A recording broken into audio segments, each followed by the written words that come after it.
गांव में किशन नाम का एक कुम्हार अपनी पत्नी मेघा के साथ रहता था। अच्छा, अब मैं चलता हूँ मेघा, बाजार जाने में देरी हो रही है। जब आप बाजार से घर लौटो तो मेरे लिए कान के झुमके लेकर आना, उस पारुल की तरह। कान के झुमके पहनकर आज नदी किनारे बहुत इतरा रही थी वह पारुल। मुझे उससे भी अच्छे झुमके चाहिए। आप रोज कहते हैं लेकर आऊंगा, मगर आज तक नहीं लेकर आए।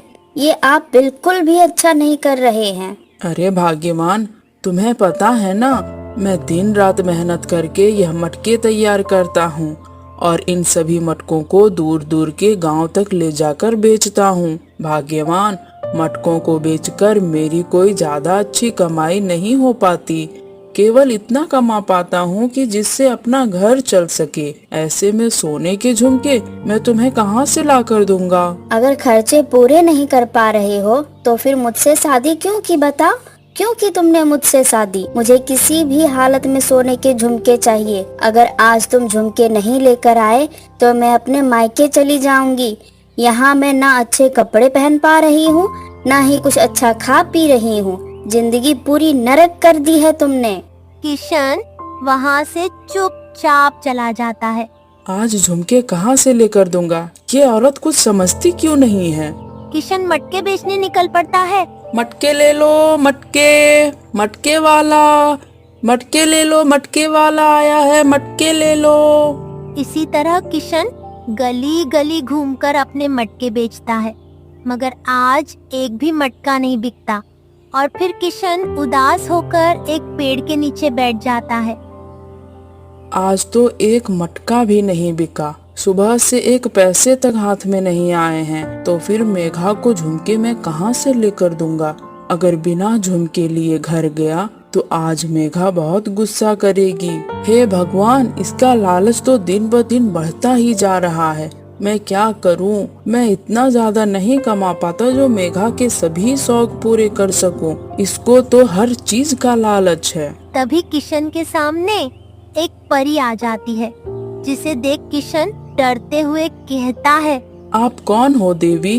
डरो मत किशन, मैं एक परी हूँ। क्या परी?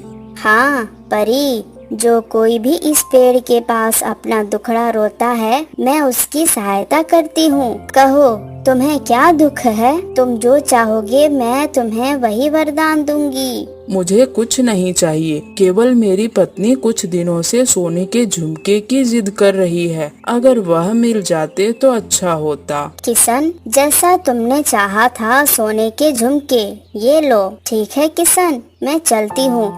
अगर तुम्हें मेरी जरूरत हो तो मुझे यहीं आकर जोर से पुकारना। ऐसा कहकर परी वहाँ से गायब हो जाती है और किशन खुशी खुशी अपने घर की ओर लौटने लगता है। आज मैं तुम्हारे लिए सोने के झुमके लेकर आया हूँ। मेघा, यह लो तुम्हारे सोने के झुमके। तुम्हें पता है आज मेरे साथ क्या हुआ? किशन सारी घटना मेघा को बताता है। किशन की बातें सुनकर मेघा गुस्से से बोलती है, कितने बेवकूफ हो आप! इतना बड़ा मौका हाथ से गवा दिया और यह सोने के झुमके खुशी खुशी लेकर आ रहे हो। मैं बेवकूफ कैसे हूँ? तुमने मुझे सोने के झुमके लाने के लिए कहा था और मैंने परी से तुम्हारे लिए सोने के झुमके ही मांगे थे। भाग्यवान! कितने बेवकूफ हो आप! अकल नाम की कोई चीज नहीं है। जल्दी से जाइए अभी और जाकर उस परी से कहिए कि मुझे ढेर सारे गहने चाहिए, ढेर सारे। मेघा, ज्यादा लालच मत करो, ज्यादा लालच अच्छा नहीं होता। तुमसे जितना कहा है केवल उतना करो, ज्यादा अकल लगाने की जरूरत नहीं है। अगर नहीं गए तो मैं अभी के अभी मायके चली जाऊंगी और कभी वापस नहीं आऊंगी। परी, ओ परी, तुम क्या मेरी आवाज सुन पा रही हो? परी, ओ परी। किशन की आवाज सुनकर परी आती है। कहो किशन, मैं तुम्हारी क्या मदद कर सकती हूँ? परी, मेरी मेघा की इच्छा है कि उसे यह सोने के झुमके नहीं, ढेर सारे गहने चाहिए। क्या तुम मुझे ढेर सारे गहने दे सकती हो? गहने तो मैं दे सकती हूँ किशन, मगर गहने आ जाने के बाद भी तुम्हारी पत्नी का मन उन गहनों से नहीं भरेगा। इसका मतलब तुम मुझे गहने नहीं दे सकती हो परी? नहीं, मैं तुम्हें गहने नहीं, यह मिट्टी देती हूँ। इस मिट्टी से तुम जितने मटके बना सको बनाना, और फिर उन मटकों से जो तुम्हें चाहिए वह कह देना। जैसे तुम कहोगे वह वस्तु उन मटकों में आ जाएगी। ठीक है परी, अब मैं चलता हूँ। किशन परी से मिट्टी लेकर अपने घर आ जाता है। कहाँ है गहने, बताओ ना। मेघा, परी ने मुझे गहने नहीं, ये मिट्टी दी है। क्या गहने नहीं दिए और ये मिट्टी दी है? इस मिट्टी का हम क्या करेंगे? अरे मेघा, यह कोई साधारण मिट्टी नहीं है, यह एक जादुई मिट्टी है। जादुई मिट्टी? मैं कुछ नहीं समझी। परी ने कहा है इस मिट्टी से तुम जितने मटके बना सको बनाना, और फिर उन मटकों में से तुम्हें जो चाहिए वह कह देना। जैसे ही तुम कहोगे वह वस्तु उन मटकों में आ जाएगी। इसका मतलब हम कुछ भी कहेंगे वह वस्तु इस मिट्टी के मटके में आ जाएगी। ठीक है, तुम जल्दी से इस मिट्टी के सारे मटके बना लाओ। मैं सुबह से मटके बेच रहा हूँ, मुझे कुछ खाना ला कर दे दो, उसके बाद मैं इस मिट्टी के मटके बना दूंगा। नहीं, खाना बाद में तुम खा लेना, पहले तुम मटके तैयार कर लो जल्दी से। ठीक है, करता हूँ। किशन जल्दी से मिट्टी के मटके बनाता है। अब इन मटकों को घर के भीतर लेकर आओ। हम इन मटकों से क्या मांगे?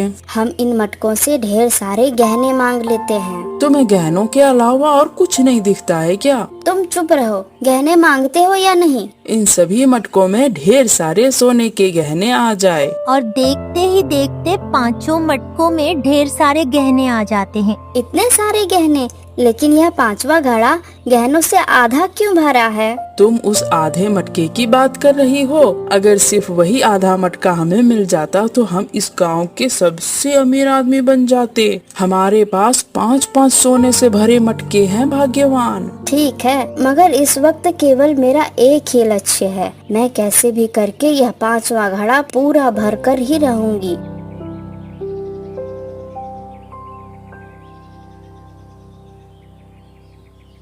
यह पांचवा घड़ा जब तक खाली रहेगा तब तक मुझे चैन की नींद नहीं आएगी। मुझे इस घड़े को भरना ही होगा। अरे सुनो जी, उठो, कितनी देर हो गई, सुबह हो गई है, उठो जल्दी से। क्या हुआ मेघा? अब तो मुझे चैन से सोने दो, थोड़ी देर बाद उठाना मुझे। आज आप बस आखिरी बार उस परी से मांग लीजिए ना, फिर मैं कभी भी उस परी को तंग नहीं करूँगी, वादा करती हूँ। अरे मेघा, तुम्हें क्या चाहिए? अब तो तुम्हें सब मिल गया है। बस वह पांचवा घड़ा जो गहनों से आधा भरा है उसे पूरा भरवाना है। बस करो मेघा, बस करो, इतना लालच अच्छा नहीं होता। तुम जाते हो या नहीं? मैं वादा करती हूँ यह मेरी आखिरी इच्छा होगी। मेघा की जिद के आगे किशन की एक नहीं चली और वह मजबूर होके परी के पास जाता है। परी, ओ परी, क्या तुम मेरी आवाज सुन पा रही हो? परी, ओ परी। किशन की आवाज सुनकर परी आती है। कहो किशन, आज फिर मेरे पास तुम्हारा कैसे आना हुआ? क्या तुम्हारी पत्नी को फिर से कुछ चाहिए? मेघा चाहती है कि उसका पांचवा घड़ा भी गहनों से पूरा भर जाए। तुम्हारी पत्नी की यह इच्छा भी पूरी हो जाएगी, मगर याद रखना उसके मन में जो लालच है वह उसके चेहरे पर आ जाएगा। तुम घर जाओ किशन, तुम्हारी मेघा का पांचवा मटका भरने की इच्छा पूरी हो गई होगी। किशन घर लौट आता है। अरे बाप रे बाप, मेघा ये तुम्हारा क्या हाल हो गया है? क्या बताऊं जी, अभी कुछ देर पहले अचानक से मेरे चेहरे पर इतने सारे फोड़े हो गए। अब क्या होगा मेघा? मैंने परी से कहा था कि अब यह मेरी आखिरी इच्छा है, इसके बाद अब मैं कुछ नहीं मांगूंगा। यह सब तुम्हारे ज्यादा लालच करने का परिणाम है जो तुम्हारे चेहरे पर आ गया है। ऐसा मत कहिए जी, मुझे पहले की तरह कर दीजिए। मुझे यह सब सोने से भरे मटके नहीं चाहिए, बस मुझे पहले की तरह वापस कर दीजिए। मैं वादा करती हूँ मैं आज के बाद लालच नहीं करूँगी, कभी नहीं करूँगी। चलो अब जल्दी से मेरे साथ परी के पास चलो। परी, ओ परी, क्या तुम मेरी आवाज सुन पा रही हो? परी, मैं सच बोल रहा हूँ, इस बार मैं आखिरी बार मांगने आया हूँ, कृपा करके मेरे सामने आइए परी। अभी तक मैंने सब कुछ केवल मेघा के लिए मांगा, पर इस बार मैं स्वयं अपने लिए मांगने आया हूँ परी। किशन की बात सुनकर परी आती है। इस बार इतने समय से क्यों आई हो परी? मैं तुम्हें कब से पुकार रहा था। तुम मुझे पहले तुम्हारी मेघा के लिए पुकार रहे थे, मगर मैं अब मेघा के लिए नहीं आऊंगी। जब तुमने स्वयं अपने लिए मुझे पुकारा तो मैं यहाँ चली आई। कहो क्या चाहते हो तुम? अब मेरी मेघा की अकल ठिकाने आ गई है। वह वादा करती है कि वह आगे से बिल्कुल लालच नहीं करेगी। मैं तो बस केवल आपसे इतना मांगता हूँ कि मेरी मेघा पहले की तरह वापस हो जाए। नहीं किशन नहीं, यह तो मेघा के लालच का फल है, यही इसकी सजा है। मेघा को उसकी लालच का फल मिल गया है, लेकिन क्या आप मेरी पहली और आखिरी इच्छा पूरा नहीं करोगी? मेरी मेघा को ठीक कर दो परी। ठीक है किशन, तुम्हारी यह मनोकामना भी पूरी होगी। आपका बहुत बहुत धन्यवाद परी। अब से कभी भी मैं लालच नहीं करूँगी। मेघा के इतना कहते ही परी वहाँ से गायब हो जाती है और दोनों पति पत्नी अपने घर वापस लौट जाते हैं।